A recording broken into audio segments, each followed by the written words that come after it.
Welcome viewers, প্রতিদিনের মতো আজও চলে এসেছি আমার লাঞ্চের থালি নিয়ে। আজকে লাঞ্চে নিয়েছি সাদা ভাত, নিয়েছি শসা ও গাজর স্যালাড হিসেবে। প্রথম পাতে খাওয়ার জন্য নিয়েছি শিম ও চিংড়ি ভর্তা। শিমটাকে একটু ভাপিয়ে নিয়েছি। মিক্সারের মধ্যে ভাপানো শিম, চিংড়ি মাছ, রসুন, কাঁচা লঙ্কা দিয়ে বেটে নিয়েছি। কড়াইয়ে সর্ষের তেলে কালো জিরে ও শুকনো লঙ্কা ফোড়ন দিয়ে ওর মধ্যে ওই বাটাটা দিয়ে নুন, হলুদ, সামান্য মিষ্টি দিয়ে আমি এটা তৈরি করেছি। নিয়েছি বিট ও আলু ভাজা, যেটা আমি কালো জিরে ও শুকনো লঙ্কা ফোড়ন দিয়ে ভেজেছি। তার সাথে খাওয়ার জন্য নিয়েছি তিঁতর ডাল, যেটা আমি উচ্ছে দিয়ে রান্না করেছি। ফোড়নে দিয়েছি 5 ফোড়ন আর নামানোর সময় একটু আদা বাটা দিয়ে নামিয়েছি।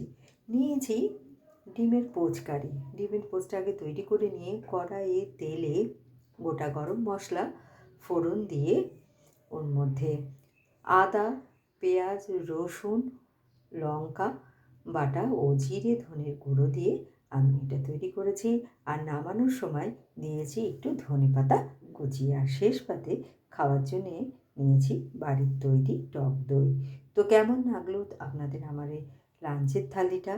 ভালো লাগলে লাইক, শেয়ার এবং সাবস্ক্রাইব করবেন আমার চ্যানেলকে। Thank you for watching.